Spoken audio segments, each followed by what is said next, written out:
अब इसके बाद हम तकरीर और खिताबत की दुनिया में चलते हैं और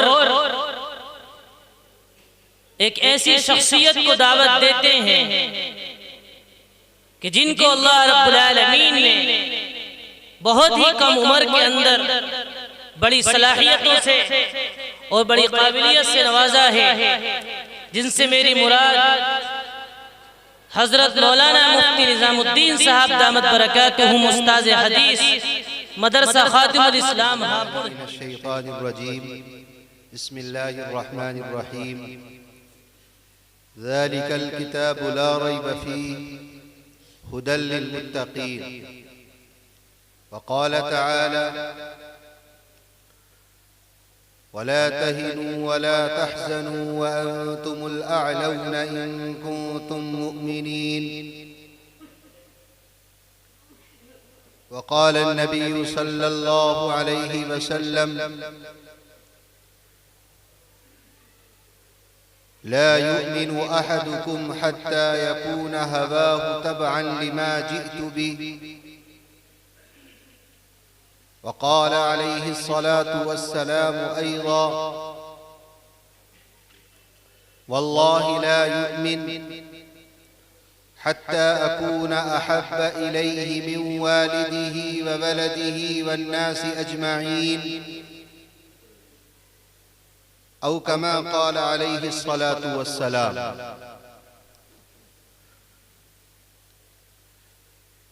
मोहब्बत क्या है? दिल का दर्द से मामूर हो जाना। मोहब्बत क्या है? दिल का दर्द से मामूर हो जाना। मताए जां किसी को सौंप कर मजबूर हो जाना। हमारी बादनोशी पर फरिश्ते रश्क करते हैं, किसी के संग दर को चूमना मखमूर हो जाना। कदम है राह उल्फत में तो मंजिल की हवस कैसी, यहाँ तो ऐन मंजिल है थकन से चूर हो जाना। बसा लेना किसी को दिल में दिल ही का कलेजा है। बसा लेना किसी को दिल में दिल ही का कलेजा है। पहाड़ों को तो बस आता है जलकर तूर हो जाना। यही मस्जिद यही काबा यही गुलजार जन्नत है। चले आओ मुसलमानों यही तख्ते मोहम्मद है।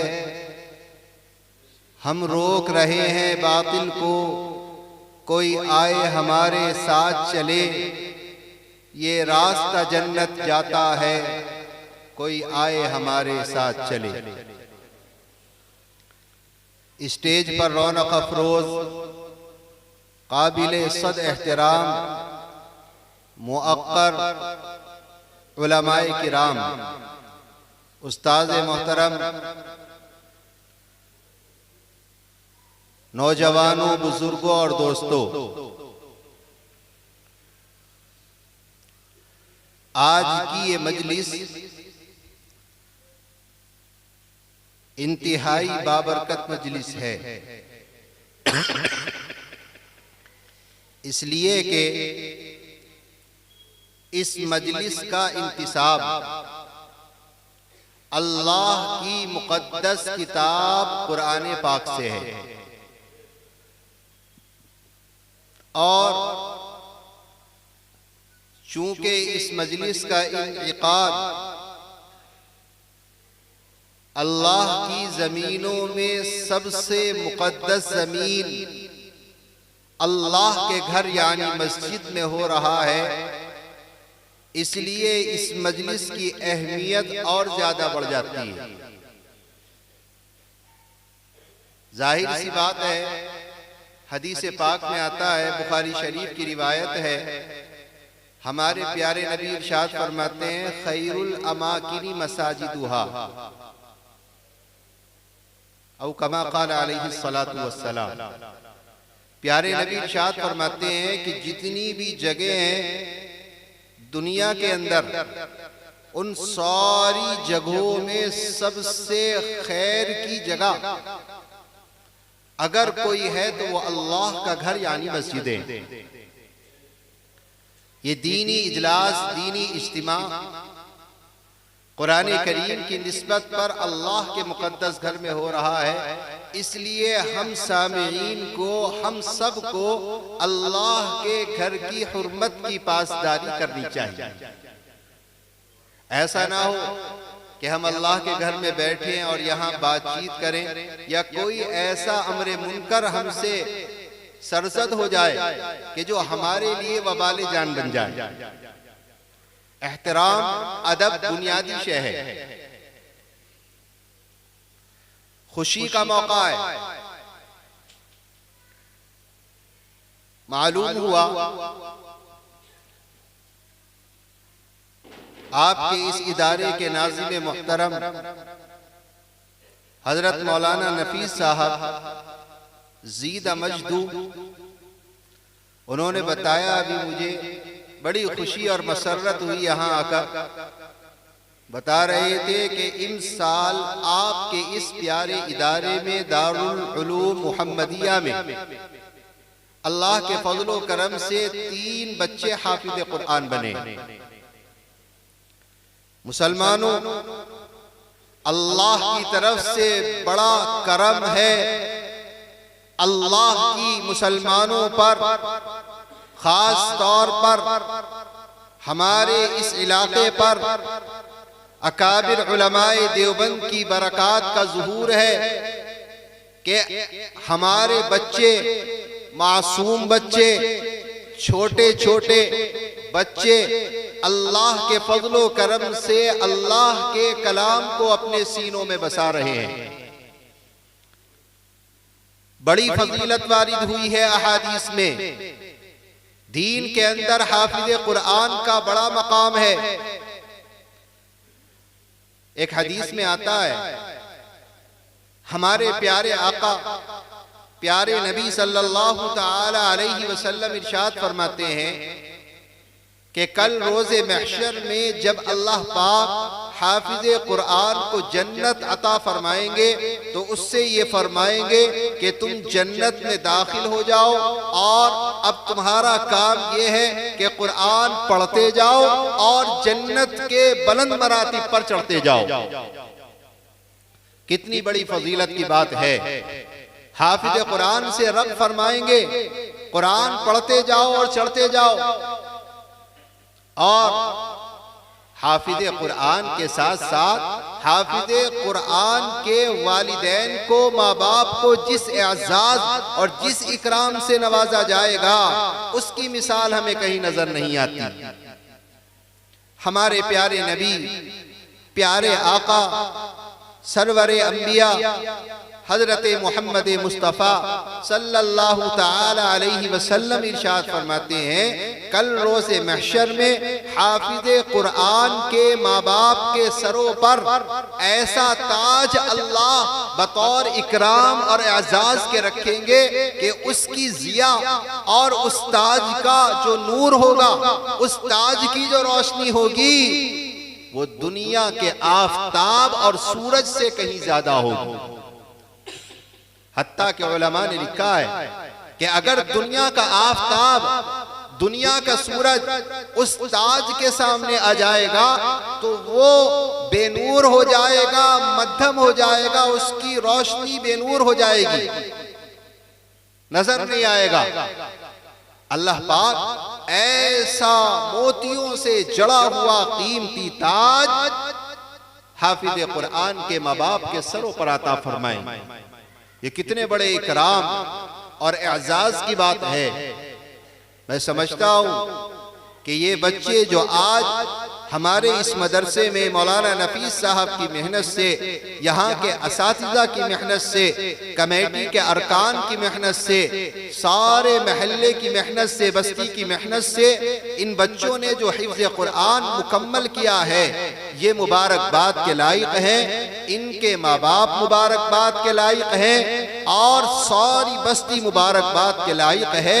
इसलिए कि एक हदीस के अंदर हमारे प्यारे आका, प्यारे नबी सल्लल्लाहु अलैहि वसल्लम इरशाद फरमाते हैं, खैरुकुम मन तअल्लमल कुरआन व अल्लमा औ कमा क़ाल अलैहिस्सलातु वस्सलाम। मेरे प्यारे आका ने इरशाद फरमाया, ए ईमान वालो, ए ईमान वाले मर्दों, ए ईमान वाली औरतों, तुम में सबसे बेहतर, सबसे अच्छा, सबसे खैर का हामिल, सबसे अफजल, सबसे अरफा, सबसे बेहतर वो इंसान है जो अल्लाह का कुरान पढ़े और दूसरों को अल्लाह का कुरान पढ़ाए।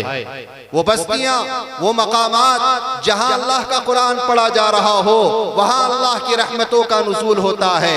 जहां अल्लाह का कुरान पढ़ा जाए वहां से शयातीन भाग जाया करते हैं। जहां अल्लाह का कुरान पढ़ा जाए वहां ईमानी फिजाएं चला करती हैं। जहां अल्लाह का नाम लिया जाए, अल्लाह का कुरान पढ़ा जाए, अल्लाह की तरफ से बरकतों का नुज़ूल होता है। मुसलमानों, ये जो कुरान की हिफाजत का जिम्मा आज मदारिस इस्लामिया बहुस्न खूबी अंजाम दे रहे हैं, ये अल्लाह की तरफ से बहुत बड़ी सआदत की बात है। इसलिए कि अल्लाह ने इस कुरान करीम की हिफाजत का जिम्मा लिया है। अल्लाह पाक कुरान करीम की एक आयत में इरशाद फरमाते हैं, अल्लाह ने फरमाया, इन्ना नहनु नज़्ज़लना ज़िक्र व इन्ना लहू लहाफ़िज़ून। ऐ ईमान वालो, हमने ही इस कुरान करीम को नाजिल किया और हम ही इसकी हिफाजत फरमाएंगे। हिफाजत अल्लाह किस तरह फरमाते हैं? ये हिफाजत इस तरह हुई कि जिस तरह कुरान अल्लाह रब्बुल इज्जत का कलाम जो अल्लाह की तरफ से हजरत जिब्राइल हमारे प्यारे आका के पास, प्यारे नबी के पास लेकर आए।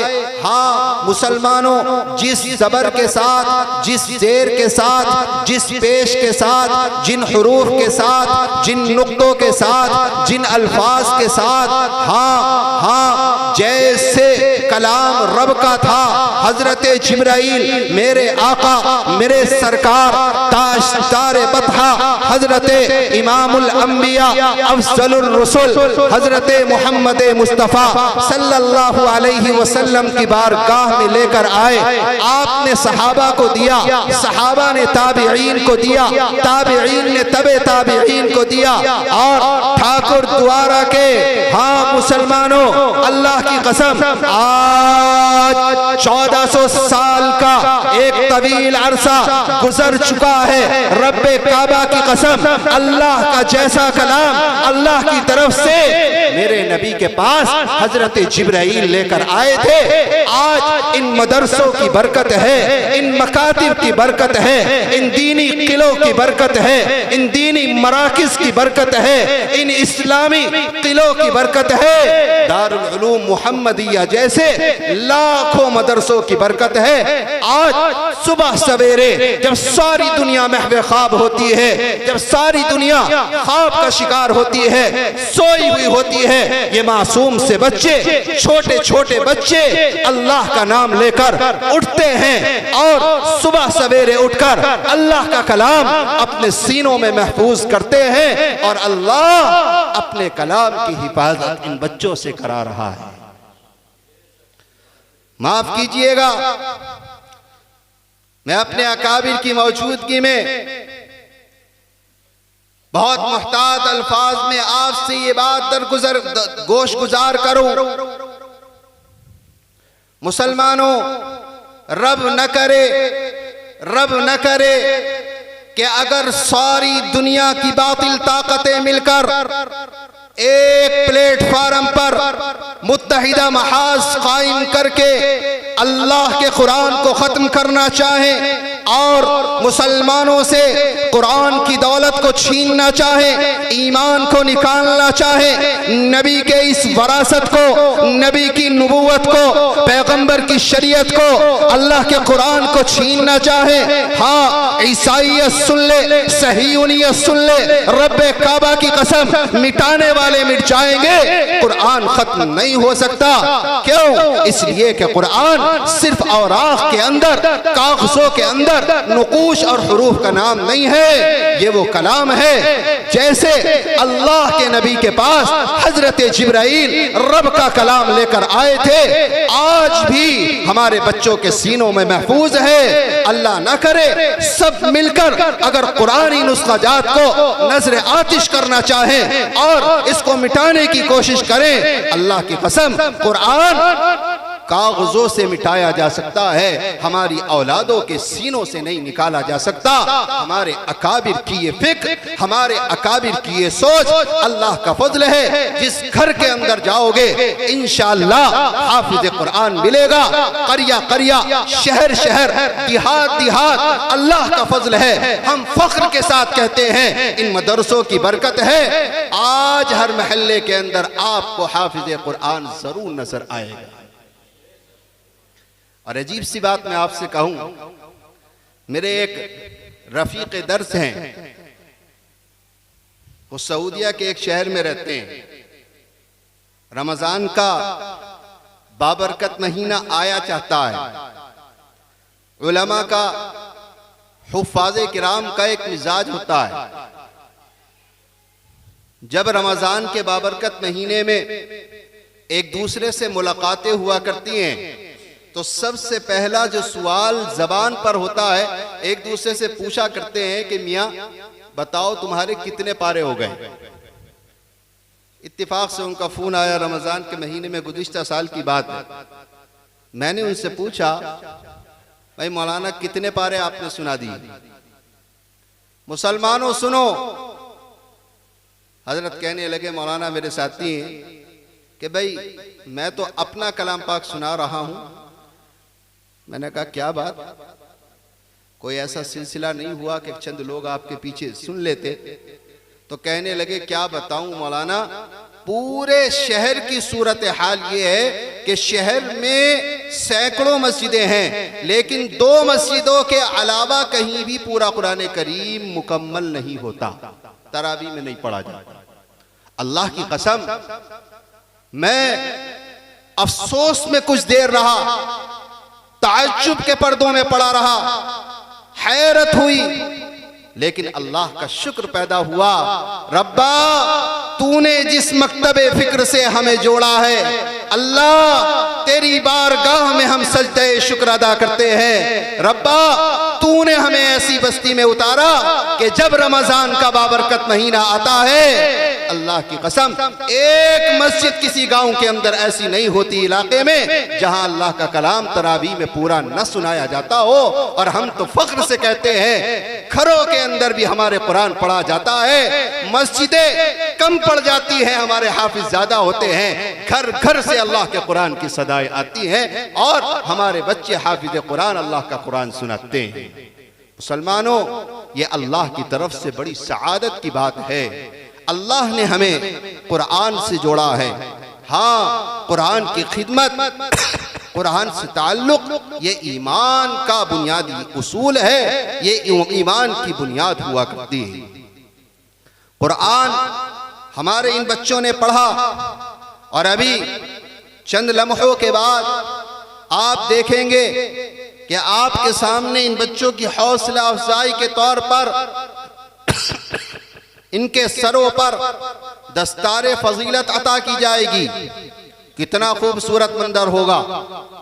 ऐसे मौके पर हमारे दिलों के अंदर अल्लाह के कुरान की अजमत, अल्लाह के कुरान की अहमियत जागुज़ी हो जानी चाहिए। और आज हमें यहाँ से ये सबक लेकर उठना चाहिए कि आज हमारे इन बच्चों ने जो कुरान अपने सीनों में महफूज किया है, जब आइंदा कल होगा हम कुरान पर अमल करेंगे। मुसलमानों, कुरान सिर्फ ताकों में सजाने के लिए नहीं है, कुरान सिर्फ नाम लेने के लिए नहीं है, जबान से इजहार करने का नाम कुरान नहीं है। अगर हमें कुरान से मोहब्बत है तो हमें अमल करना होगा, हमें कुरान पर आना होगा, ईमान पर आना होगा, शरीयत पर आना होगा, नबी की नबूवत पर आना होगा। मुसलमानों, कुरान हमारे लिए हादी है, कुरान हमारे लिए रहबर है, कुरान हमें जिंदगी गुजारने का सलीका सिखाता है।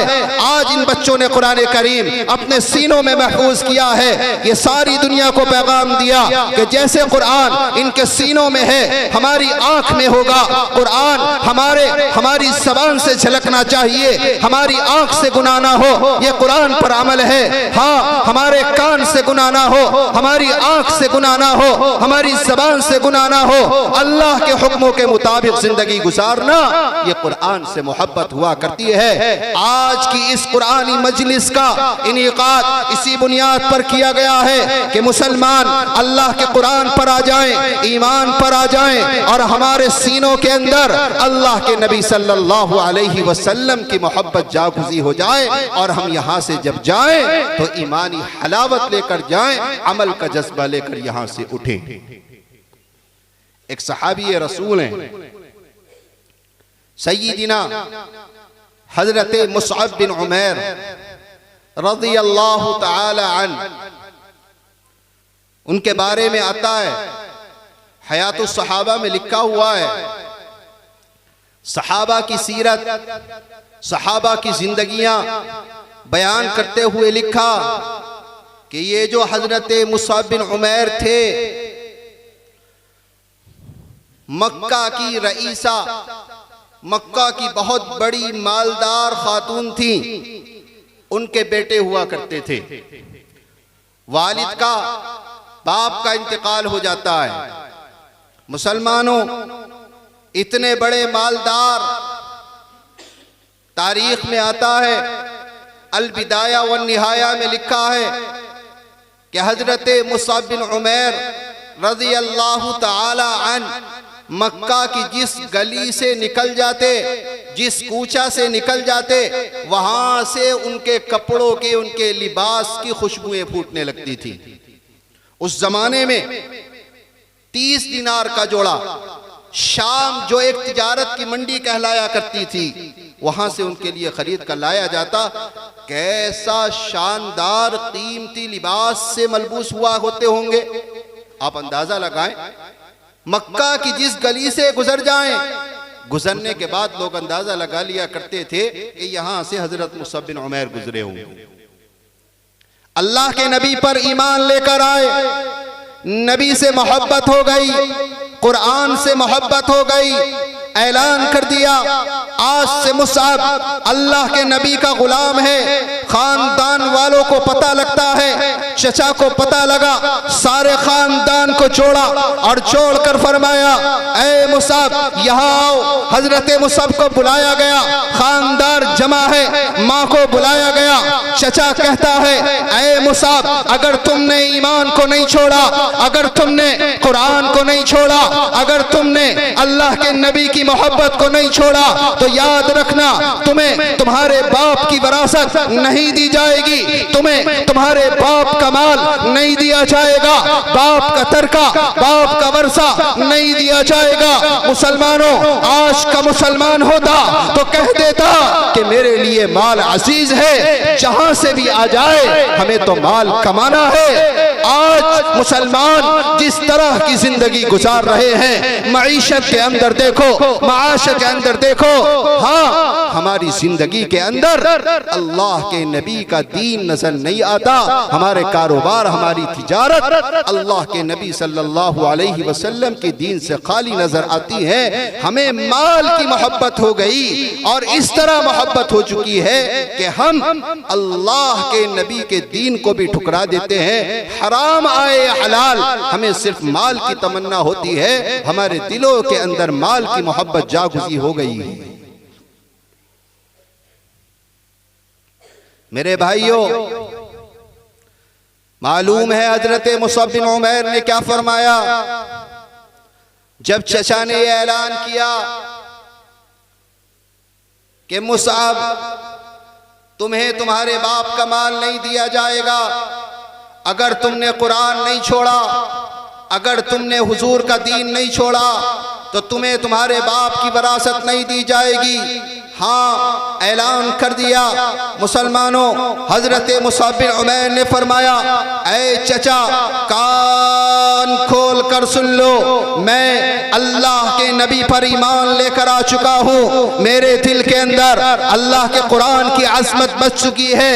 मैं कुरान पर अमल करना चाहता हूँ। मेरे लिए ईमान असल है। मैं अपने बाप का माल, अपने बाप की जायदाद, अपने बाप की जमीन, अपने बाप का मकान, अपने बाप का माल, अपने बाप की विरासत कुर्बान करता हूँ। ये कहकर जाने लगते हैं। हाँ मुसलमानों, पीछे से चचा की आवाज आती है, ऐ मुसअब, जिस कपड़े को तुमने पहना हुआ है वो कपड़ा भी तुम्हारे मुशरिक बाप की कमाई से है, उसको भी उतार कर जाओ। मुसलमानों, उसी आन, उसी लम्हा, उसी वक्त हजरत मुसअब बिन उमैर उस कपड़े को उतार देते हैं। माँ को शर्म आती है। आंख पर आपने अपने हाथ रखे, अल्लाह के नबी की खिदमत में आए। मेरे आका ने फरमाया, मुसअब जाओ, यस्रिब जाओ, मदीना जाओ। मुसलमानों, मदीना का पहला नाम यस्रिब था। नबी ने फरमाया, यस्रिब जाओ। नबी के हुक्म की तामील करते हुए, मानते हुए हजरत मुसअब अल्लाह के नबी की बात को मानते हुए मदीना पहुंचे। 1 साल के बाद नबी की खिदमत में हाजिर हुए। पूछा, मुसअब क्या लेकर आए? फरमाया, ऐ अल्लाह के नबी, 75 अफराद मुसलमान बनाकर लेकर आया हूँ। 72 मुसलमान मर्द थे, 3 औरतें थी। यही मुसअब बिन उमैर। हाँ हाँ मुसलमानों, जब उहद का मौका आया, ग़ज़वा उहद के मौके पर अल्लाह के नबी अलैहिस्सलातु वस्सलाम के बारे में जब सहाबा में ये खबर फैलती है कि आका का विसाल हो गया, आका रब्बे करीम से जा मिले, सहाबा बेचैन। जब तहकीक हुई तो मालूम हुआ नबी तो जिंदा है, नबी तो हयात नफ्से नफीस इस दारे फानी में मौजूद थे। इंतकाल हजरत मुसअब बिन उमैर का हुआ था। वो मुसअब जो मक्का की गलियों को, मक्का की गलियां जिस पर नाश किया करती थी, जो एक वक्त के अंदर मक्का के एक बहुत बड़े रईस का बेटा था। आज तो अगर कोई किसी के बाप को अल्लाह नवाज दे तो नौजवान माल के नशे के अंदर रोडों पर इस तरह चलते हैं, उन्हें दूसरों को तकलीफ का एहसास तक नहीं होता है। आज इस्लाम का जनाजा निकाल दिया गया।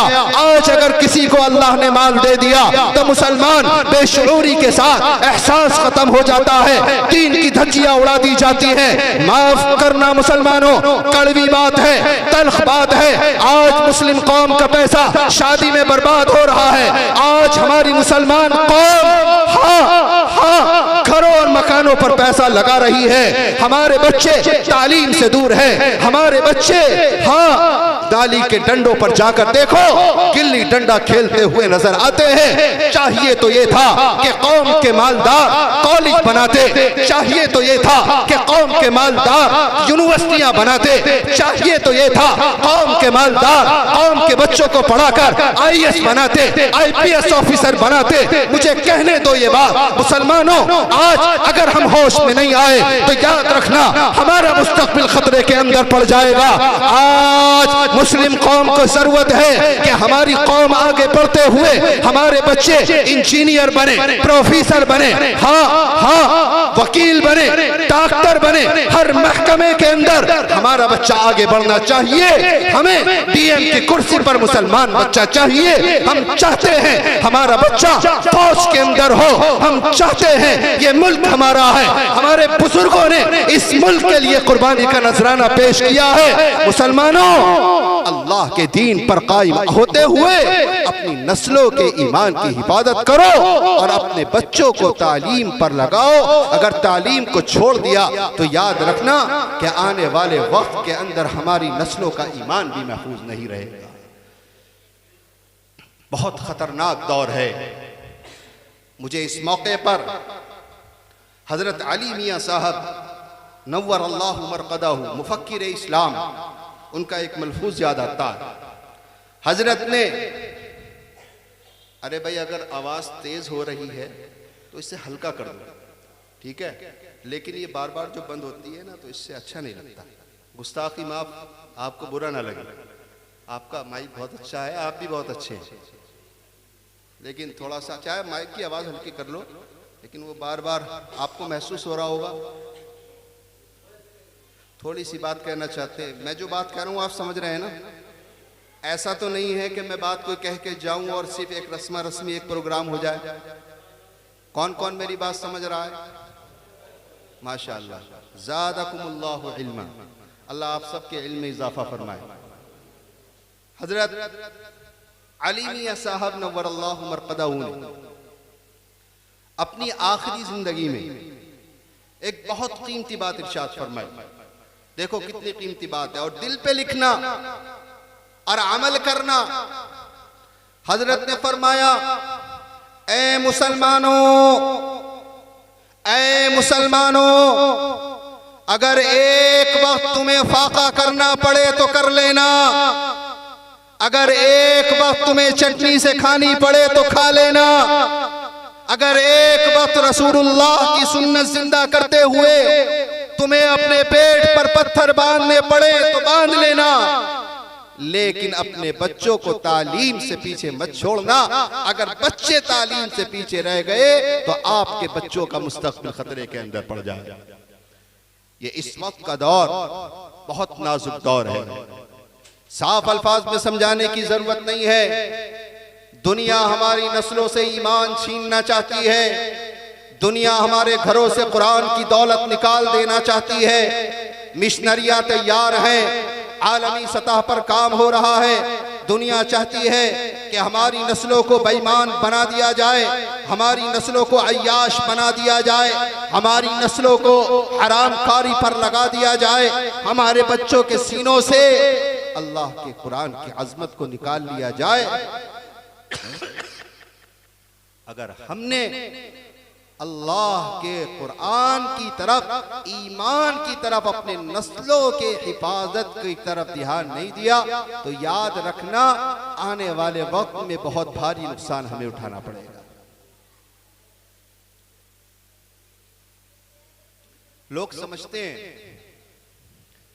और हो सकता है मेरे जाने के बाद कोई आदमी ये कहे कि अजीब मौलवी आया था, मस्जिद में बैठकर, मदरसे के प्रोग्राम में बैठकर इंजीनियर और प्रोफेसर बनाने की बात कर रहा था। मुसलमानों, मैं अपने अकाबिर की मौजूदगी में वसात ज़हनी के साथ आप तक ये पैगाम पहुंचा रहा हूं कि देखो, तालीम हुआ करती है। आप अपने कौम को आगे बढ़ाने की सोचो, और आज ये जो जलसा हो रहा है इसका मकसद भी कौम की तरक्की है। कौम को शादियों में पैसा खर्च करने की जरूरत नहीं है। आज हमारी कौम का पैसा शादियों पर जाया हो रहा है। देखो, मैरिज हालों के अंदर जाकर देखो, खड़े होकर आज खाना होता है। अल्लाह के नबी की सुन्नत भी टूट रही है, और साथ ही साथ कितना खाना जाया हो रहा है आपको अंदाजा नहीं होगा। एक बावर्ची साहब मुझे मिले, मैंने उनसे पूछा, भाई बैठ के खाने में फायदा है या खड़े होकर? तो कहने लगे, मौलाना बैठ कर तो बचत ही बचत है। मैंने कहा, ये क्या बात? तो ये बचत को छोड़कर कैसे जा रहे हैं? कह रहे हैं, ये दूसरों के, दूसरी कौम के शिआर को इन्होंने अपनाया। अगर बैठकर खाना खाने में 1000 रुपए खर्च होते हैं तो खड़े होकर खाना खाने में 3000 रुपए खर्च होंगे। यानी 1 लाख का अगर खर्चा है तो खड़े होकर 3 लाख, यानी डबल तिबल लगता है। कैसी अजीब सी बात।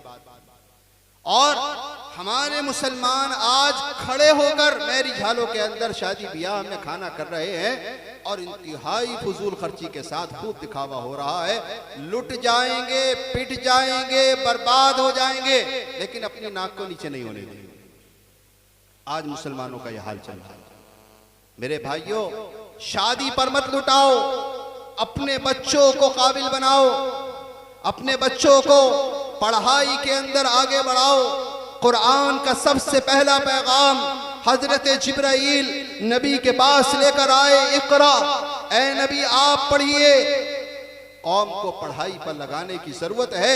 सुबह से लेके शाम तक, शाम से लेके सुबह तक आज हमारे बच्चों की जिंदगियां जाय हो रही है। और माफ करना, बचा कुचा, एक तो मुसलमानों में तालीमी एहसास था ही नहीं, और जो कुछ बचा कुचा था वो इस मोबाइल की लानत ने हमारे बच्चों की जिंदगियों से निकाल दिया।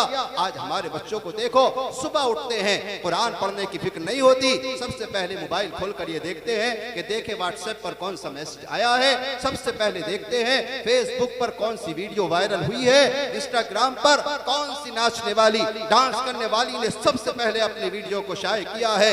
मुसलमानों, ये दीन नहीं है, ये ईमान नहीं है, ये कुरान नहीं है। अल्लाह की कसम, हमारे नबी अपनी मोहब्बत सिखा कर गए थे, हम मुसलमान हैं, हम इस्लाम वाले हैं, हमें कुरान पर चलना होगा, हमें नाचने वालियों के बजाय अल्लाह के नबी के कुरान की तरफ तवज्जो देनी होगी।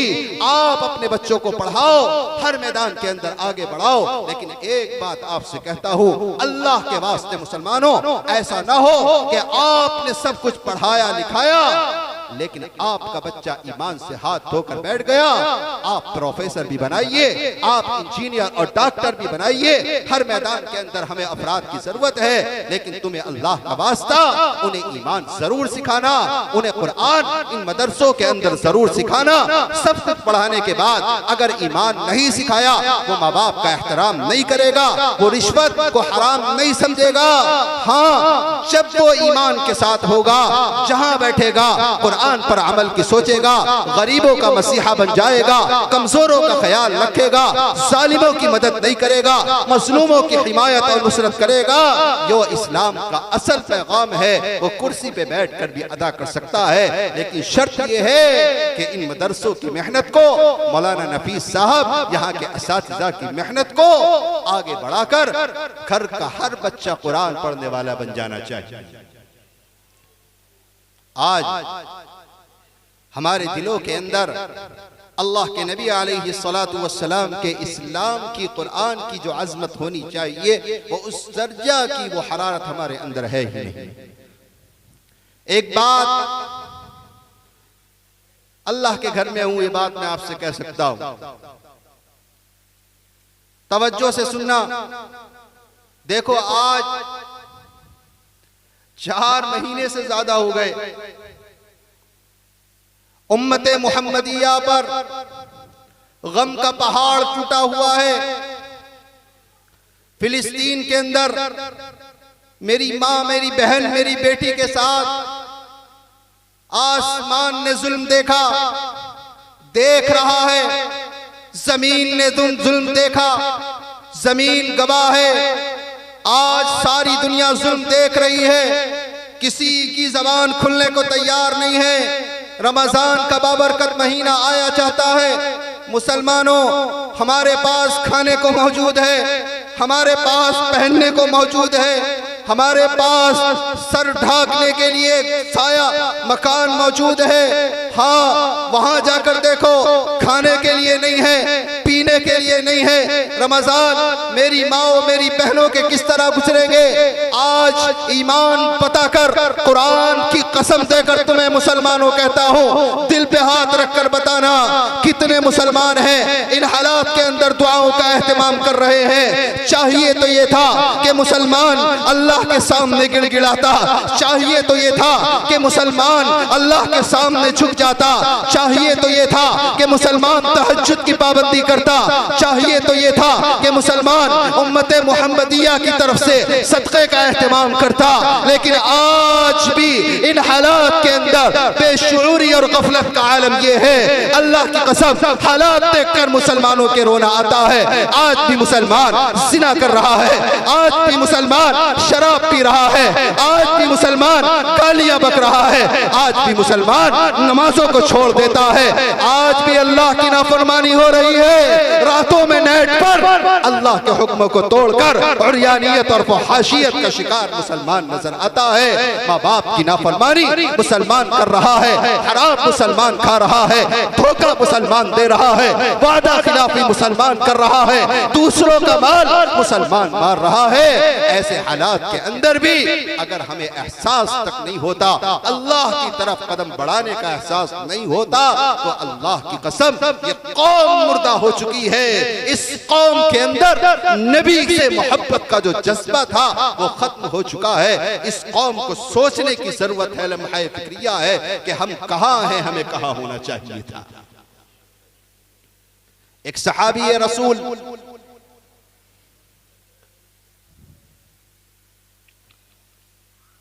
हजरत ज़ैद बिन दसीना रज़ियल्लाहु ताला अन्हु, हदीस पाक में आता है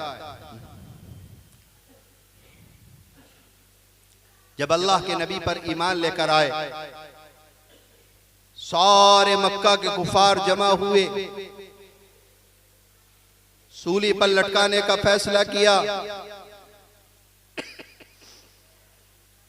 ऐलान कर दिया कि ज़ैद बिन दसीना को फला मकाम पर फला जगह कल सूली पर लटकाया जाएगा।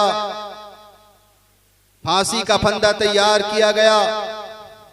मुसलमानों, एक शख्स सुफियान बिन हर्ब नाम के, जो उस वक्त तक मुसलमान नहीं हुए थे, बाद में चलकर फतह मक्का के मौके पर मुसलमान हुए, वो हजरत ज़ैद बिन दसीना के पास आए और आकर कहते हैं, ऐ ज़ैद, तेरी गले के अंदर जो फांसी का फंदा है उसे निकाल दिया जाएगा, तेरी फांसी को कैंसिल कर दिया जाएगा, तेरी सूली को कल आदम करार दे दिया जाएगा।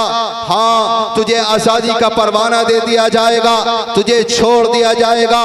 एक मर्तबा अपनी जबान से यूं कह दे, तमन्ना का इजहार कर दे कि काश ज़ैद की जगह आकाए नामदार सरवरे कायनात हजरत मोहम्मद मुस्तफ़ा सल्लल्लाहु अलैहि वसल्लम की गर्दन होती और मेरी जगह अल्लाह के नबी को सूली पर लटका दिया जाता।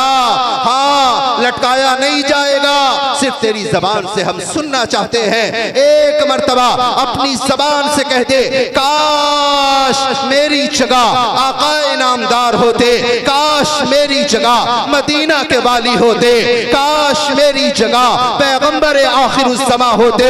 हाँ हाँ मुसलमानों, अगर हम जैसा कोई अगर नालायक मुसलमान होता तो कहता जान बची लाखों पाए और कहकर गुजर जाता।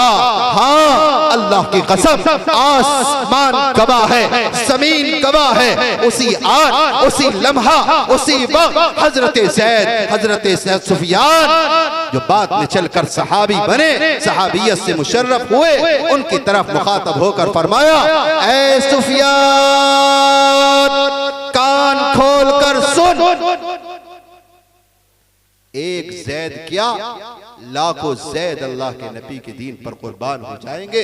तू तो बहुत बड़ी बात कहता है कि मैं ये कह दूं कि काश मेरी जगह हुजूर होते और हुजूर को सूली पर लटका दिया जाता।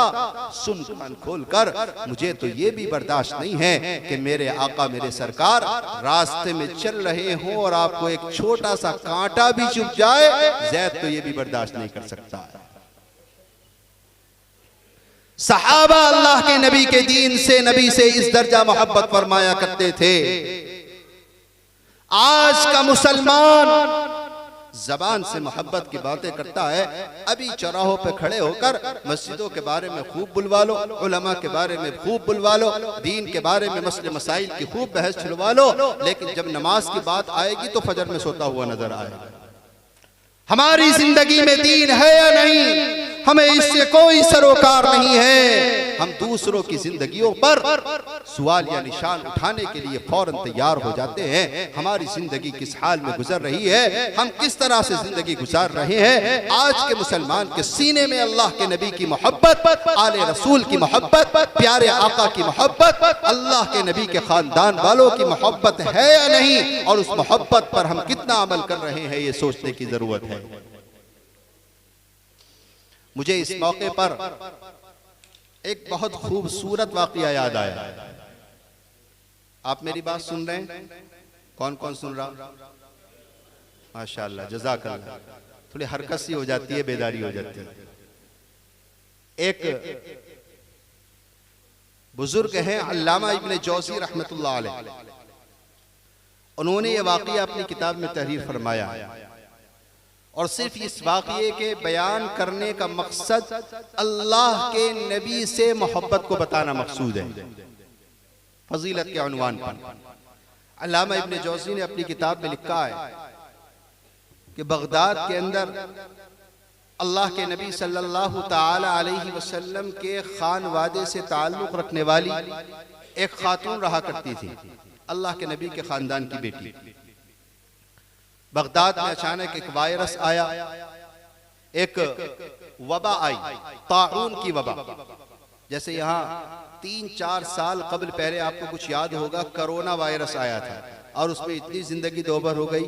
था भी या नहीं, अल्लाह के हुक्म से हम तो यही कहेंगे आया था और चला गया, और अल्लाह के हुक्म से आया था और अल्लाह के हुक्म से चला गया। ईमान और अकीदा ईमान वाले का बहुत मजबूत होना चाहिए। करने वाली जात, जोर से बोलो, नफे का मालिक, नुकसान का मालिक, औलाद देने का मालिक, सब कुछ करने धरने वाली जात अल्लाह की है। तौहीद का अकीदा बुनियादी अकीदा है, मुसलमानों को इस पर कायम और दायम रहना चाहिए।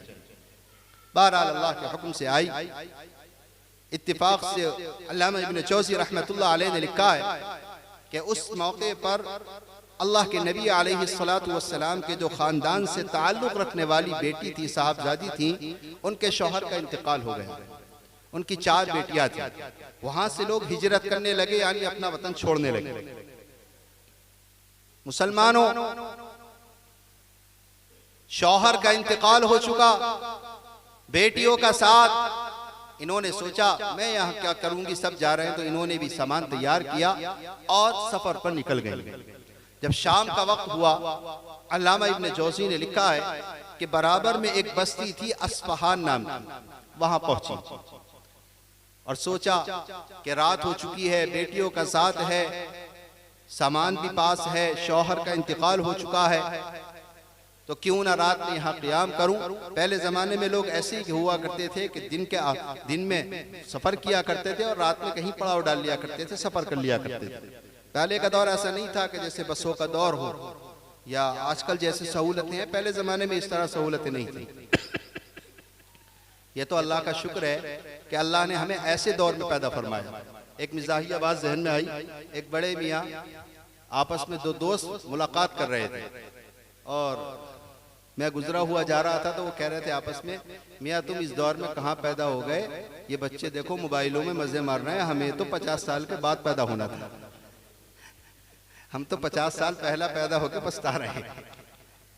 तो इतनी तेजी के साथ जो लोग हमारे यहाँ बुजुर्ग तशरीफ फरमाए, 50 साल पहले किसी ने सोचा था मोबाइल, कंप्यूटर, और आज के इस दौर में जो हम हैं, आने वाले 50 साल के बाद जो टेक्नोलॉजी आगे बढ़ेगी, जो वसाइल, जो आलात असबाब आगे बढ़ेंगे, हम उसके बारे में नहीं जानते। हो सकता हम कहें कि भाई हम कहाँ पैदा हो गए थे, इतनी तेजी के साथ दुनिया तरक्की कर रही है। बहरहाल तो वो दौर ऐसा ही था।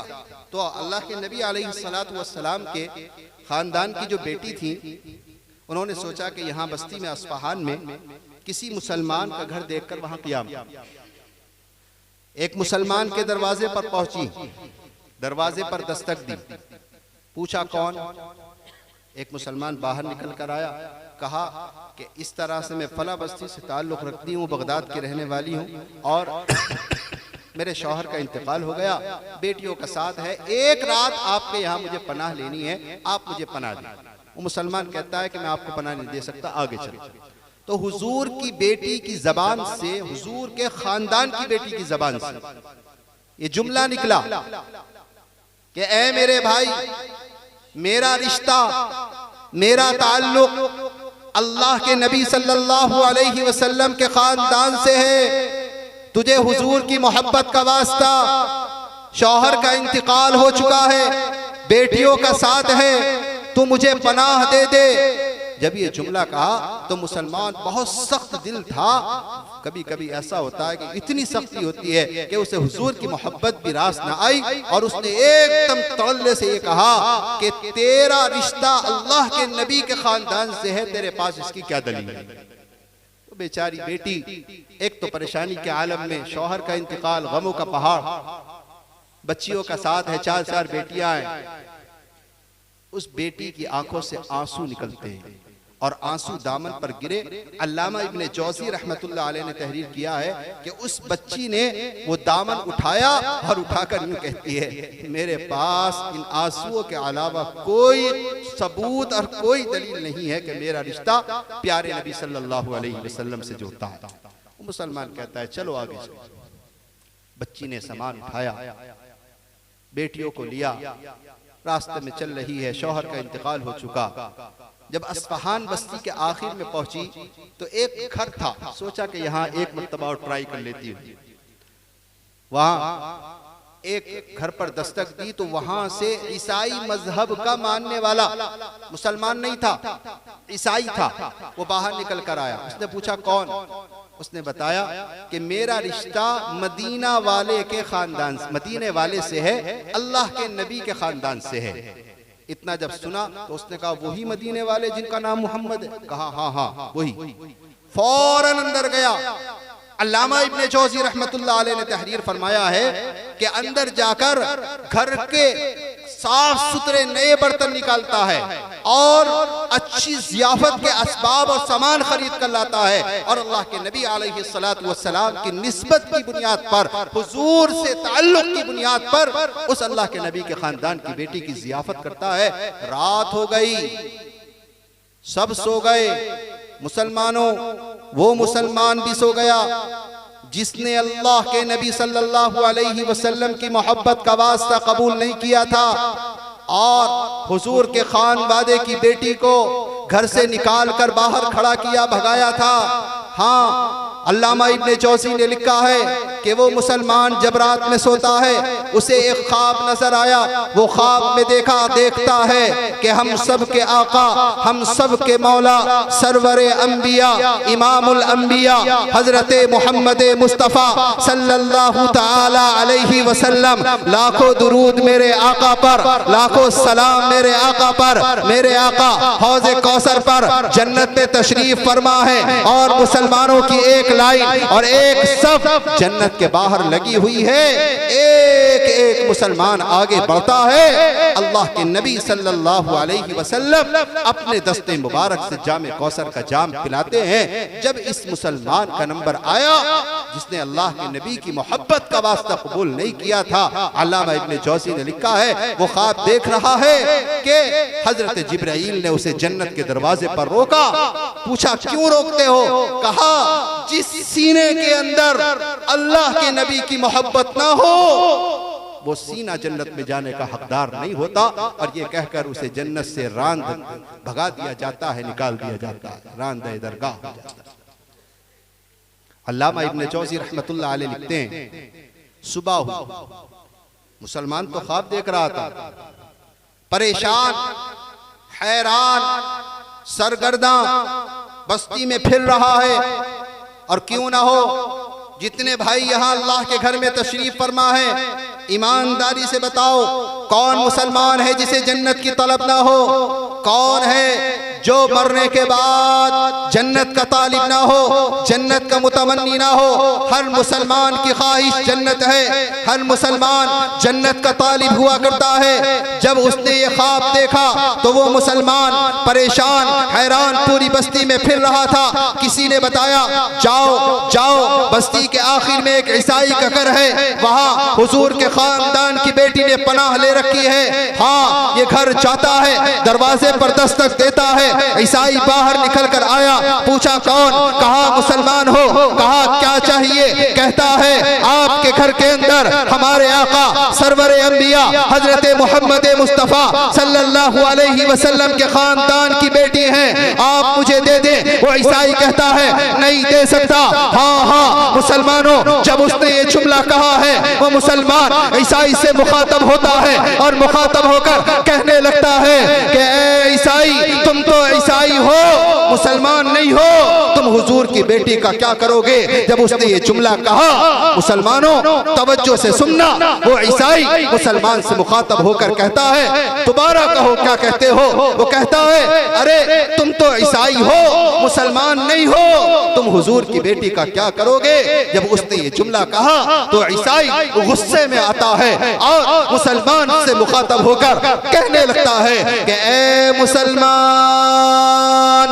कान खोल कर सुन सुन सुन, मैं कल तक ईसाई था, मैं कल तक ईसाई था, आज मुसलमान हो गया हूं।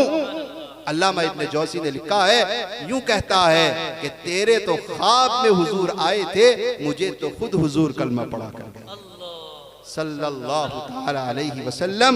ये किस्सा सुनाने का मकसद सिर्फ और सिर्फ ये है कि मुसलमानों को अल्लाह के नबी से सच्ची मोहब्बत होनी चाहिए। मुसलमानों, आज दुनिया हमारे बच्चों को मुर्तद बनाना चाहती है। बड़ी तकलीफ होती है जब हम मोबाइल पर वीडियो हमारे पास कोई आती है, कोई पूछता है कि मुफ्ती साहब फला बस्ती की फला बेटी किसी गैर के साथ राह फरार इख्तियार करते हुए भाग गई। मुसलमानों में ये नहीं कहता कि बहुत बड़ा शरफ फीसद है, अल्लाह का फजल है, अभी शऊर किसी न किसी दर्जे में बाकी है। लेकिन अगर हमने गफलत बरती और हमारी बच्चियां बेटियां इसी तरह मोबाइल पर मोहब्बत के नंगे नाच नाचती रही और हमारे घरों से दीन का जनाजा निकलता रहा, इश्क के नाम पर, मोहब्बत के नाम पर, कॉलेज के नाम पर, यूनिवर्सिटी के नाम पर हमारी बच्चियां गैरों से ताल्लुकात बढ़ाकर उनके साथ होटलों के अंदर, रेस्टोरेंट के अंदर जाती रही, तो याद रखना मुसलमानों, हमारी बच्चियां आने वाले वक्त के अंदर मुर्तद हो जाएंगी। बताओ अपनी बच्चों को, बताओ अपने नस्लों को, और ये मेरा पैगाम नहीं है, मेरे आका का पैगाम है। लोगों, अपने बच्चों को बताओ, घरों के अंदर दीनी हल्के कायम करो और बताओ कि एक मुसलमान के नजदीक उसकी जान से ज्यादा, उसके माल से ज्यादा, उसकी जमीन से ज्यादा, उसके मकान से ज्यादा, उसकी इज्जत से ज्यादा, उसकी कार से ज्यादा, उसकी मोटरसाइकिल से ज्यादा, सबसे ज्यादा अगर कोई शय माना रखती है एक मुसलमान के लिए तो वो अल्लाह के नबी सल्लल्लाहु अलैहि वसल्लम की निस्बत अज़ीम है। एक मुसलमान सब कुछ कुर्बान कर सकता है लेकिन अल्लाह के नबी की निस्बत को नहीं खो सकता। अल्लाह ने मुसलमान बनाया, हमें फख्र है कि हमें अल्लाह के नबी की निस्बत हासिल है। लोगों, मेरे आका मेरे सरकार इरशाद फरमाते हैं, वल्लाहि ला युमिन हत्ता अकूना अहब्बा इलैहि मिन वालिदिही ववलदिही वन्नासी अजमाईन औ कमा क़ाल अलैहि सलातु वस्सलाम। प्यारे नबी ने इरशाद फरमाया, ऐ ईमान वालों, तुम्हारा ईमान कामिल ईमान नहीं हो सकता, तुम्हारे ईमान पर कमाल की मोहर नहीं लग सकती। कब तक? जब तक कि मैं, ये हुजूर फरमा रहे हैं, जब तक कि मैं यानी हुजूर की जात सबसे ज्यादा महबूब तरीन जात न बन जाए, तुम्हारी औलाद, तुम्हारे बच्चों, तुम्हारी बेटियों, तुम्हारे आइज़ा अक़रीबा, हत्ता के वन्नासी अजमाईन, तमाम दुनिया के अंदर जिन जिनसे तुम्हारा ताल्लुक है, सबसे ज्यादा जब तक हुजूर से मोहब्बत ना हो जाए तुम्हारा ईमान भी कामिल नहीं हो सकता। आज हम अपने बच्चों को ईमान की बातें बताते ही नहीं। जब वो राह फरार इख्तियार कर जाती हैं, दोस्तियां लड़ाती हैं। मुसलमानों, कड़वी बात है, बहुत बड़ा वक्त का फितना है मोबाइल। अगर तुमने कंट्रोल नहीं किया अपने बच्चों को, उनकी तरबियत का ख्याल नहीं किया, कल क़यामत में जवाब देना पड़ेगा। आज मुसलमानों को शऊर नहीं है, सुबह कमाने के लिए निकल गए, शाम को घर में आते हैं, बेटियां क्या कर रही हैं, बेटे क्या कर रहे हैं, ये क्या है औलाद से गफलत। कौन पढ़ने जाता है, कौन पढ़ने नहीं जाता। बेटियां पढ़ने जा रही हैं तो कहां जा रही है, किसके साथ जा रही है। क्या हमारे अंदर ये एहसास नहीं होना चाहिए कि हम अपने बच्चों का ध्यान रखें। मैं ये नहीं कहता, अल्लाह ना करे कोई मेरा भाई ये ना समझे कि मुफ्ती साहब हमारे बच्चों पर एतमाद नहीं करते।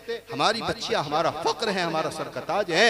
हम तो मुसलमान हैं, हम बेटों से ज्यादा बेटियों से मोहब्बत करते हैं। अल्लाह की कसम, जिस घर के अंदर नन्ही बेटी ना हो वो घर रहमत का भी बाइस नहीं होता, मुजब नहीं होता। अल्लाह के नबी ने बेटों के बारे में जन्नत के वादे नहीं फरमाए। अल्लाह के नबी ने यूं फरमाया, मन कान लहू बिंतान व फी रिवाया व सलासु बनात। नबी ने फरमाया कि जिसकी 2 बेटियां हो, और एक रिवायत में फरमाया जिसकी 3 बेटियां हो, फयुरब्बीहिन्ना, वो उनकी अच्छी तरबियत करे, उनकी अच्छी तालीम देकर उनके अच्छा ख्याल रखे, उनका वक्त पर निकाह कर दे, फदखलल जन्ना। अल्लाह इसी बात को उसको जन्नत में दाखिल फरमा दे। बेटियां तो रहमत हुआ करती हैं। कौन है जो बेटियों पर तोहमत लगाएगा? मआदल्लाह सुम्मा मआदल्लाह। लेकिन इसका ये मतलब नहीं है कि हम इतना भरोसा कर लें कि हमारी बच्चियां जब हाथ से निकल जाएं और हमारी इज्जत दांव पर निकल जाए तब हमारी आंख खुले। अल्लाह के नबी सल्लल्लाहु अलैहि वसल्लम, बुखारी शरीफ की सही दर्जे की रिवायत है, मेरे आका सल्लल्लाहु अलैहि वसल्लम ने इरशाद फरमाया, कुल्लुकुम राइन व कुल्लुकुम मसऊलुन अन रइयती, औ कमा क़ाल अलैहि सलातु वस्सलाम। प्यारे नबी ने इरशाद फरमाया, ऐ ईमान वालो, तुम में से हर एक जो जिम्मेदार है, उस जिम्मेदार से कल रोज़े महशर में अल्लाह जरूर पूछेगा उसके मातहतों के बारे में। अल्लाह पूछेगा कि हमने तुम्हें बेटियां दी थी, हमने तुम्हें बेटे दिए थे। सिर्फ बेटियों का मसला नहीं है, आज हमारे बेटों का भी बुरा हाल है। अल्लाह पूछेगा कि तुम्हें बेटा बेटियां दी थी, तुमने उनकी कितनी निगरानी की है, कितनी परवरिश फरमाई। आज हमारे बच्चों की हालत क्या है?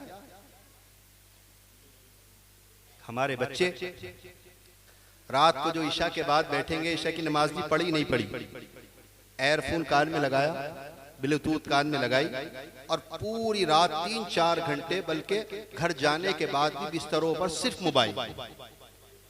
ये एक बीमारी है मोबाइल, याद रखना। बड़ों का एहतराम खत्म करने वाली ये मोबाइल की लानत।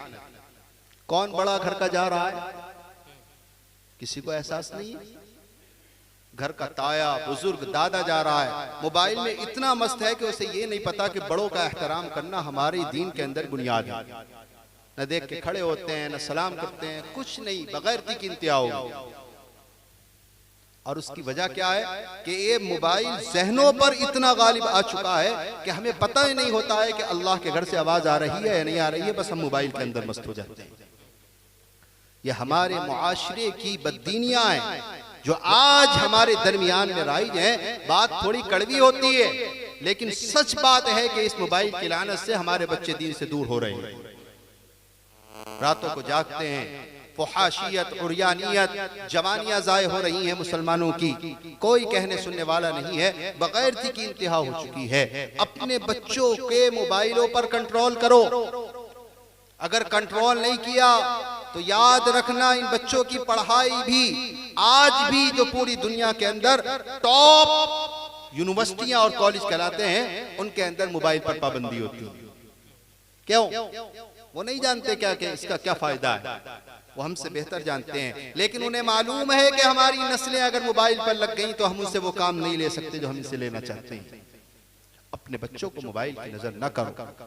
आपको जरूरत है, घर की कोई जिम्मेदार हमारी खातून है, बड़ी बुजुर्ग है, घर का कोई बुजुर्ग है, किसी का बिजनेस और तिजारत है, तो उसकी जरूरत होती है, कुछ माल देखता है, बेचता है, बात करनी होती है। लेकिन जिस बच्चे को जरूरत नहीं है उसके पास मोबाइल का क्या काम? एक शौक, एक फैशन है, एक अजीब सा रिवाज चल पड़ा है। हमारे बच्चे तालीम से दूर हो जाते हैं इस मोबाइल की लानत के चक्कर में। मुसलमानों, हमें एहसास करने की जरूरत है और अपने आप को ईमान के दामन से वाबस्ता करने की जरूरत है। एक बात मैं आपसे कहूंगा, बताओ कोई है जो मेरे सामने खड़े होकर यूं कहे कि मुफ्ती साहब मुझे नहीं मरना? कोई है? मौत ऐसी हकीकत है कि मुतनब्बी भी यूं कहता है कि मौत एक ऐसी शय है जिसके बारे में किसी का इख्तिलाफ नहीं। दुनिया के हर मसले में इख्तिलाफ हो सकता है, लेकिन मौत एक ऐसी शय है जिसमें किसी का इख्तिलाफ नहीं है। मौत हर किसी को आकर रहेगी। बड़े बड़े जवान आए चले गए, बड़े बड़े हुस्नो जमाल के मालिक आए, आज उनका कोई नामो निशान लेने वाला नहीं है। बड़ी बड़ी जवानियां जमीन के नीचे आज दफन है। मुसलमानों, एक मर्तबा एहसास करो, हमारे आबाओ अजदाद दुनिया में थे, आज हमारे दरमियान में नहीं है, कल हम भी नहीं होंगे।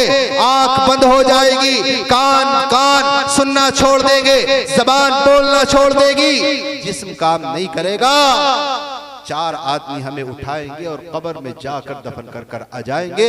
हर किसी के साथ ही अमल होना है। अब वहां पर क्या काम आएगा? वहां दीन, ईमान, कुरान, नबी की सुन्नत काम आएगी। जिसने अल्लाह के नबी के दीन के मुताबिक जिंदगी गुजारी होगी, अल्लाह उसे कामयाबी अता फरमाएगा। अल्लाह उसे जिसके लिए जन्नत का बाग कब्र को बना दिया।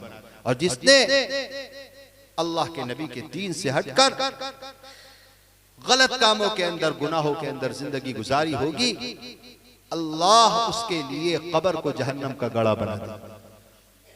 सही दर्जे की रिवायत है, अल्लाह के नबी सल्लल्लाहु तआला अलैहि वसल्लम इरशाद फरमाते हैं, अल क़ब्रु रौज़तुम मिन रियाज़िल जन्नह औ हुफ़रतुम मिन हुफ़रिन नार औ कमा क़ाल अलैहि सलातु वस्सलाम। कब्र या तो जन्नत के बागों में से एक बाग है, ये जहन्नम के गढ़ों में से एक गढ़ा है। कब्र रोजाना पुकारती है, मुसलमानों तैयारी करो। अल्लाह के नबी तो यूं फरमाते हैं, मूतू क़ब्ल अन तमूतू औ कमा क़ाल अलैहि सलातु वस्सलाम। हदीसें सुनो, अल्लाह के नबी ने इरशाद फरमाया कि ऐ ईमान वालो, मरने से पहले पहले मरने की तैयारी कर लो। हाँ, आज रमजान की आमद करीब करीब है। बताओ कितने हमारे अपने थे जिनसे हमारा ताल्लुक था, जो पिछले साल हमारे दरमियान में हुआ करते थे, आज हमारे पास नहीं है, हमारे साथ नहीं है। कल हमें शायद रमजान दूसरा नसीब हो या ना हो। आओ मुसलमानों, अल्लाह के दरबार में आओ। रमजान का महीना बरकत का महीना, रहमत का महीना, गुनाहों की बख्शिश का महीना, जहन्नम से खलासी का महीना, अल्लाह को मनाने का महीना, अल्लाह को राजी करने का महीना, अल्लाह का महीना है। अल्लाह की रहमतें इस महीने के अंदर नाजिल हुआ करती है। 2-4 दिन के बाद शुरू हो जाएगा। आप सभी हजरात को अभी से इस महीने के खैर मकदम में आज इस बाबरकत इजलास में तौबा करनी है और ये ऐलान करना है कि हमें इंशाअल्लाह रमजान को अल्लाह के कुरान के मुताबिक गुजारना है। अल्लाह पाक ने जो खुसूसियात इस उम्मत मुहम्मदिया को अता फरमाई है, वो दूसरी उम्मत को अता नहीं फरमाई। एक हदीस में आता है, हमारे प्यारे नबी, प्यारे आका सल्लल्लाहु तआला अलैहि वसल्लम इरशाद फरमाते हैं कि अल्लाह ने इस उम्मत मुहम्मदिया पर रमजान का महीना देकर, चूंकि रमजान का महीना करीब आ रहा है इसलिए मेरा ज़हन इस तरफ मुंतफित हुआ, 5 खास बातें, खुसूसियात जो दूसरी उम्मतों के साथ नहीं थी, इस उम्मत पर अल्लाह की खास तवज्जुहात। सबसे पहली बात तो यह है, जब रमजान का बाबरकत महीना आता है तो अल्लाह की रहमतें, अल्लाह रहमत की नजर उठाकर उम्मत मुहम्मदिया पर देखते हैं। और अल्लाह की रहमत जिस पर नजर, अल्लाह की रहमत की नजर जिस पर पड़ जाए उसका बेड़ा पार हो जाए। फिर फरमाया कि इस रमजान के बाबरकत महीने में अल्लाह पाक को रोजेदार के मुंह की खुशबू मुश्क से ज्यादा पसंद होती है। जब आदमी पूरा दिन भूखा रहता है, रोजा रखता है, अल्लाह का हुक्म मानकर अल्लाह की रजा के वास्ते रोजा रखता है, और उसके भूखा रहने की वजह से शाम के वक्त में जो मुंह की बदबू आती है, वो मुंह की बदबू भी अल्लाह को बेइंतहा पसंद होती है, मुश्क से ज्यादा पसंद होती है।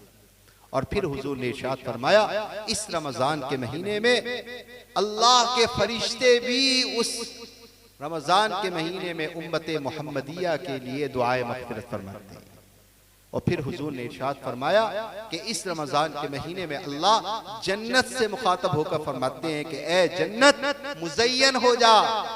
जो रमजान के महीने की कदर करता है, जन्नत उसके लिए आरास्ता कर दी जाती है। और फिर हुजूर ने फरमाया, जब रमजान का आखिर होता है तो अल्लाह जहन्नम से खलासी और छुटकारे के ऐलान फरमाया करते हैं। एक हदीस में आता है, एक मर्तबा हमारे प्यारे नबी सल्लल्लाहु अलैहि वसल्लम मिंबर पर चढ़ रहे थे। आपने पहली सीढ़ी पर जब कदम रखा तो फरमाया आमीन, दूसरी सीढ़ी पर रखा तो फरमाया आमीन, तीसरी सीढ़ी पर कदम रखा तो फरमाया आमीन। सहाबा ने जब हुजूर का यह अमल देखा कि अजीब सी बात है, भाई हुजूर खुतबा देने जा रहे हैं लेकिन आज एक अजीब सा अमल है कि जब सीढ़ी पर कदम रख रहे हैं तो आमीन कह रहे हैं जोर से। तो सहाबा ने पूछा ये क्या है?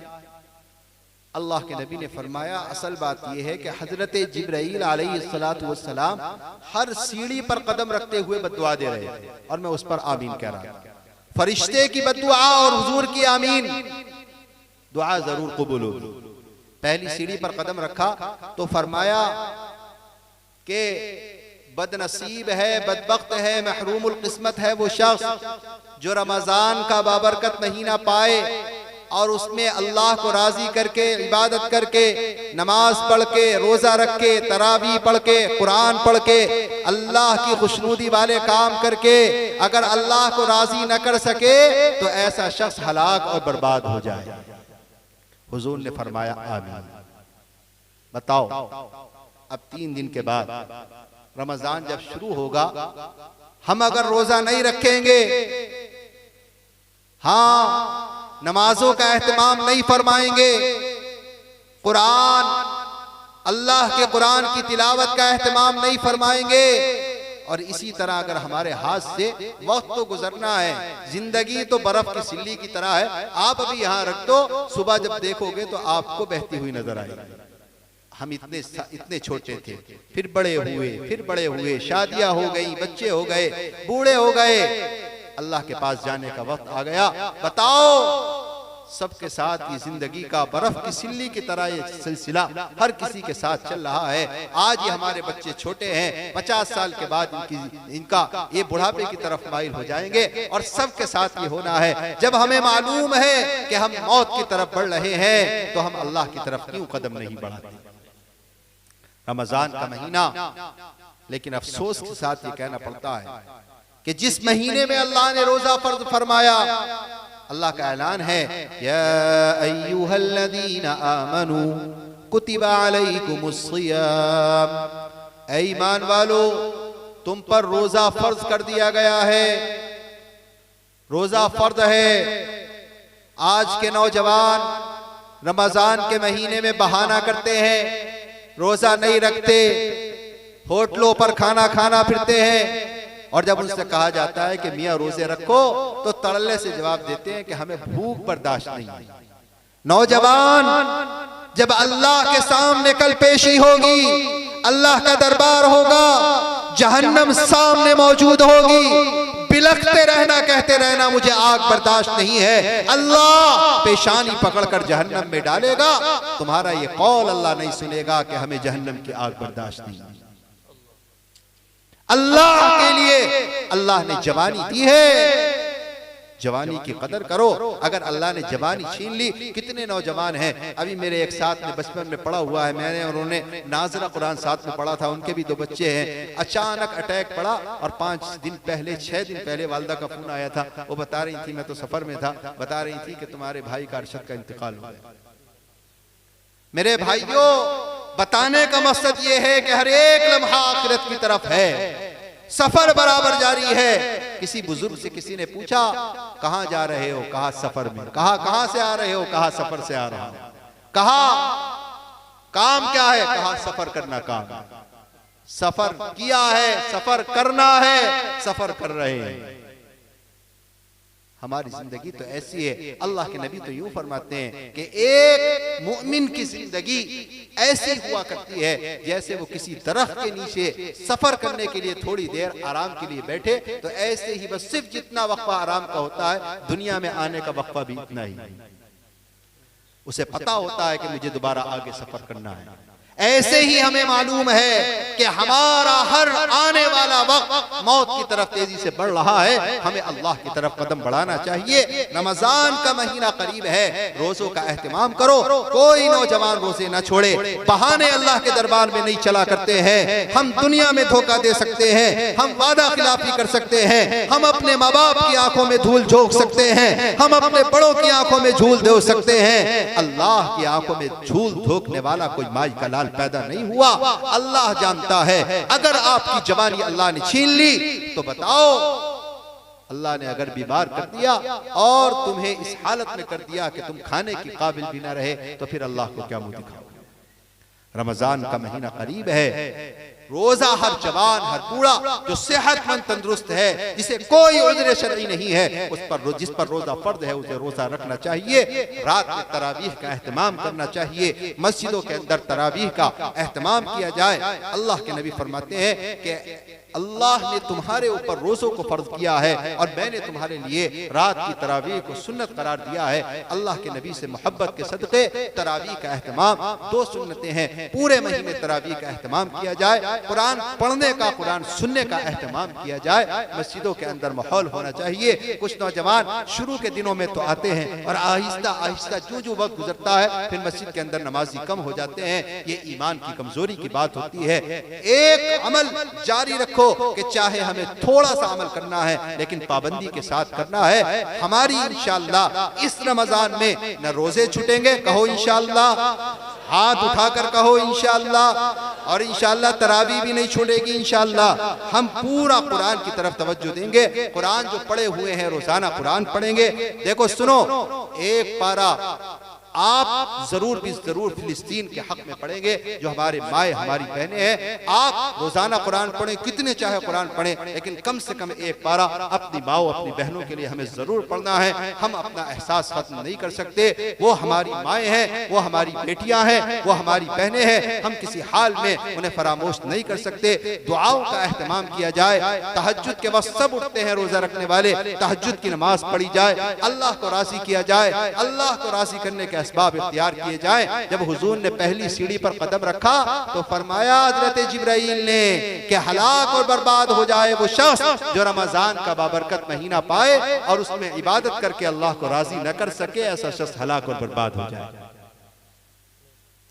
दूसरी बात हज़रत जिब्राइल ने बद्दुआ के तौर पर फरमाई, हलाक और बर्बाद हो जाए वो शख्स जिसके बूढ़े माँ बाप उसके सामने जिंदा हो और वो उनकी खिदमत करके अल्लाह को राजी न कर सके, जन्नत में दाखिल न हो सके। ऐसा शख्स हलाक और बर्बाद हो जाए। आज हमारे मुस्लिम मुआशरे के अंदर माँ बाप की नाफरमानी बहुत तेजी के साथ बढ़ती जा रही है।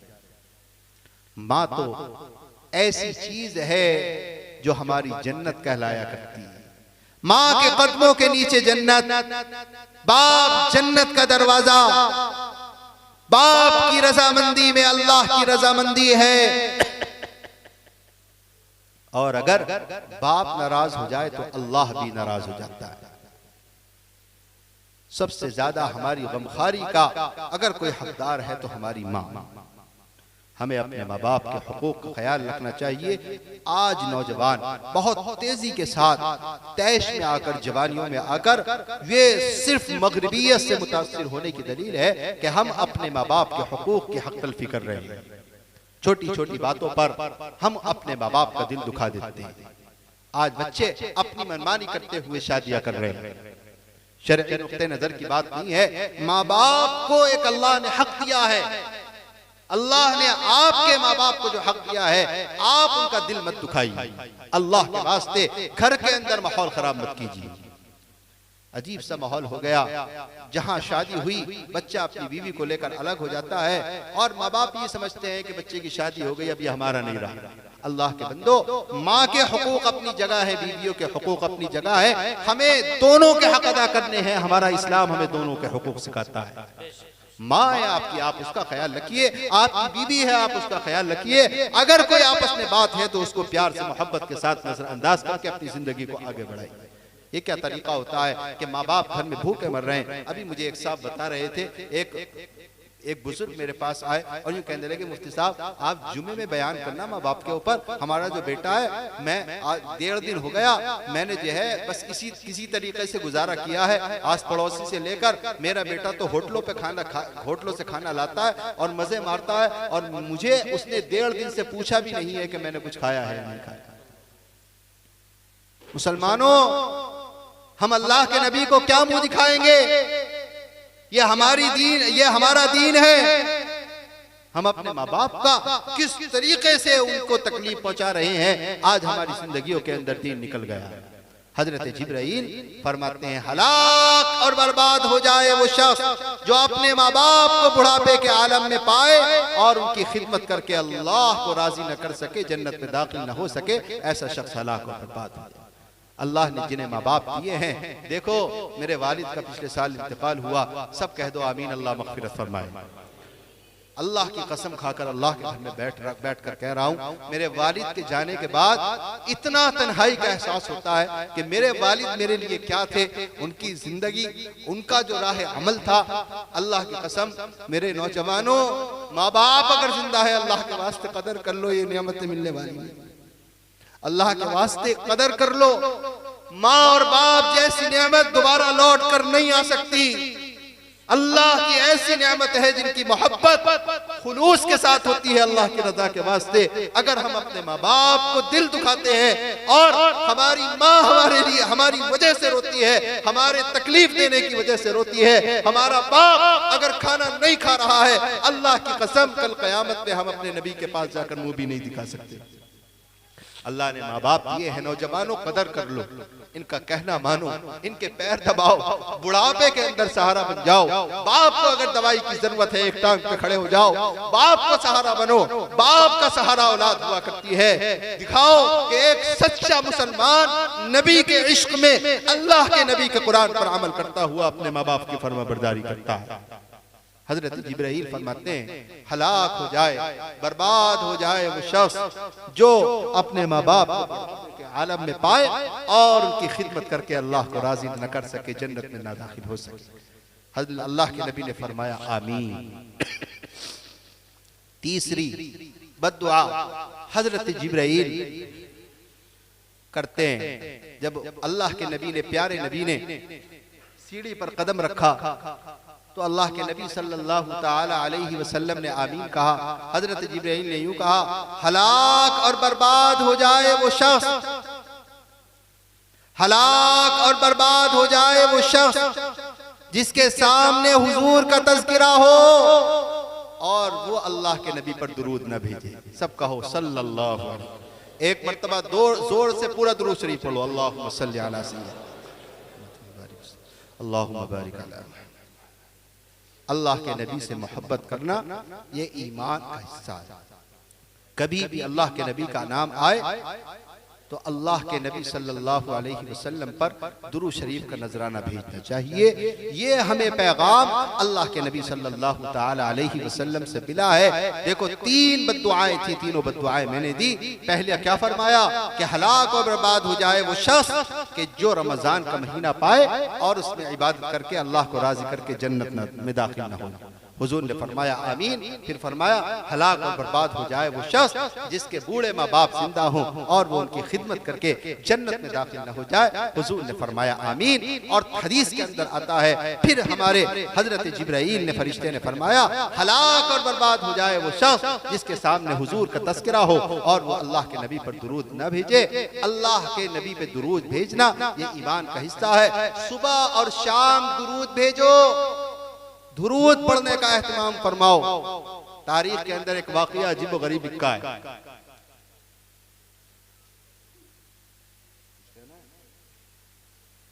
एक खिलाफत उस्मानिया के खलीफा अब्दुल हमीद साहब गुजरे।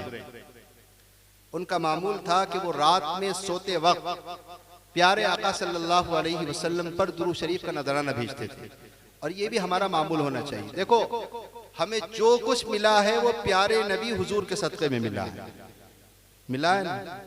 तो हुजूर का हक क्या है कि हम अल्लाह के नबी पर दुरूद भेजें। रात को सोते वक्त ये मामूल बनाओ कि एक तस्बीह इंशाअल्लाह हम अल्लाह के नबी पर दुरूद शरीफ की पढ़ेंगे। कहो इंशाअल्लाह। तो जो खलीफा अब्दुल हमीद थे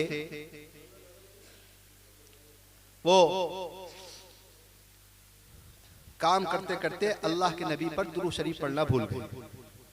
दरबार में एक शख्स आया और आकर जो वजीर था उससे कहने लगा कि तुम्हारे जो खलीफा हैं, अमीरुल मोमिनीन है, वो मेरे कर्जदार हैं। उसे बड़ी हैरत हुई, भाई कैसे कर्जदार है? कहने लगा कि तेरे कर्जदार हैं, मैं उन्हीं के सामने बताऊंगा। वजीर उनके पास ले गया और यूं फरमाया, जाकर खड़ा हो गया, कहने लगा कि आप मेरे कर्जदार हैं। खलीफा अब्दुल हमीद ने पूछा कि मैं कैसे कर्जदार हूं? तो उसने एक जुमला कहा कि ख्वाब में कल प्यारे नबी सल्लल्लाहु अलैहि वसल्लम मेरे तशरीफ लाए थे और प्यारे नबी ने आकर मुझसे कहा कि जाओ मेरे हमीद के पास जाओ। ये जुमला कहा, बस ये जुमला कहा। तो उन्होंने कहा, बादशाह बैठे हुए थे, कि क्या कहा हुजूर ने? मेरे हमीद। और एकदम सोने की सिक्कों की थैली निकाली और उसे दी। उसने कहा, दोबारा बताओ। उसने कहा कि ख्वाब में हुजूर तशरीफ लाए थे और उन्होंने कहा मेरे हमीद से जाकर। जब मेरे हमीद से कहा तो फिर उन्होंने कहा, बिल आखिर कई मरतबा सोना से देते रहे। तो वजीर बीच में बोल पड़े और कहने लगे कि हुजूर इस जुमला तो मुकम्मल करने दो, आखिर ये कहना क्या चाहता है? तो फरमाया कि मेरे हमीद से जाकर कहना कि तुम रात में दुरूद शरीफ पढ़ना भूल गए थे, इसलिए तुम उसके एवज में इसको कुछ माल दो। सुल्तान अब्दुल हमीद कहते हैं कि मैं खूब रोए और कहने लगे कि रात काम करते करते हुकूमत का अचानक मेरी आंख लग गई और मैं हुजूर पर दुरूद शरीफ पढ़ना वाकई भूल गया था। मेरे भाइयों, हम ईमान वाले, हम मदरसे वालों को, हम ईमान वालों को, हम मुसलमानों को हुजूर से ऐसा रिश्ता कायम रखना चाहिए कि हमें जब हम रात को सोए, दिन में उठे, तो अल्लाह के नबी पर दुरूद भेजें। अल्लाह के नबी से हमारा जो रिश्ता है, हमारा ताल्लुक है, वो खुलूस का है। अल्लाह के नबी की अगर मोहब्बत दिल के अंदर नहीं है, इसलिए सब अहद कर लो कि इंशाअल्लाह सोते वक्त चाहे 11 मरतबा सल्लल्लाहु अलैहि वसल्लम कहे। तो बहुत आसान सा है, सबको याद है? किसे किसे याद नहीं? हाथ उठाइए जरा, याद कर लियो। चलो, सल्लल्लाहु अलैहि वसल्लम याद है? मैंने ये कहा किसे किसे याद नहीं है, कोई बात नहीं। सल्लल्लाहु अलैहि वसल्लम, अल्लाह के नबी पर दुरूद शरीफ भेजना चाहिए। अल्लाह के नबी फरमाते हैं, मन सल्ला अलैहि वाहिदा सल्लल्लाहु अलैहि अशरा। अल्लाह के नबी ने फरमाया, जो अल्लाह के नबी सल्लल्लाहु अलैहि वसल्लम पर दुरूद शरीफ भेजेगा, एक मर्तबा अल्लाह उस पर 10 रहमतें नाजिल फरमाएंगे। ये अल्लाह की तरफ से बड़ी सआदत की बात है। ये एक मुबारक प्रोग्राम हुआ, इसमें कुछ दीन की बातें आपके सामने कही गई हैं। मकसद कुरान पर अमल करना है और बहुत खुशी और मसरत होती है। वो 3 बच्चे, ये हैं 3 बच्चे माशाल्लाह, एक छोटा सा बच्चा है और माशाल्लाह ये तीनों बैठे हुए हैं और आपका तो माशाल्लाह तीनों का लिबास भी एक जैसा ही पहना दिया। ये बड़ी खुशी की बात है। अभी आप एक खूबसूरत अमल देखेंगे कि इनके सरों पर दस्तारे फजीलत रखी जाएगी, पगड़ी बांधी जाएगी। क्यों? कभी दिल में तो आता होगा ऐसा क्यों? इसलिए कि हमें अपने इन बच्चों की हौसला अफजाई करते हुए उम्मत को ये पैगाम देना है कि एक मुसलमान के नजदीक सबसे ज्यादा अगर कोई बाइज्जत शय है तो वो अल्लाह का कुरान है। इन बच्चों ने अपने सीनों में अल्लाह का कुरान महफूज किया, तो ये भी हमारे लिए सबसे ज्यादा बाइज्जत बन गए। इनका एहतराम किया जाए और इन बच्चों को भी चाहिए कि पढ़ाई न छोड़े। मैं इनके माँ बाप से दरखास्त करूंगा, क्योंकि कभी कभी ऐसा होता है जब बच्चे पढ़ाई छोड़ देते हैं तो डगर से हट जाते हैं और उनका हिफ्ज भी बाकी नहीं रहता है, फिर वो पैंट शर्ट में आ जाते हैं, उल्टे सीधे काम करते हैं। हालांकि इनसे उम्मीद नहीं है, तो बहुत अच्छे हमारे बच्चे हैं। ऐसा हो जाता है, दूर अंदेशी के तौर पर मैं कह रहा हूँ। इसलिए जो इनके माँ बाप है उनको ये चाहिए कि वो इनका इनको इनके बारे में तो ये सोच लें कि हमें इन्हें अल्लाह के दीन में डाल दिया, इन्हें आलिम बनाना है, मुफ्ती बनाना है, काजी शहर बनाना है और आगे इन्हें इंशाअल्लाह बहुत बढ़ाना है। ठीक है इंशाअल्लाह। अल्लाह ताला जो कुछ मैंने कहा है, सुना है, बेतरतीब बातें हैं, बस अल्लाह की रजा के लिए आपसे कही है। जो बात मैंने कही है किस किस के समझ में आई? हाथ उठा के बताओ। सब अमल करेंगे इंशाअल्लाह। अल्लाह पाक मुझे भी और आपको भी अमल की तौफीक नसीब फरमाए। व आखिरु दअवाना अल्हम्दुलिल्लाह।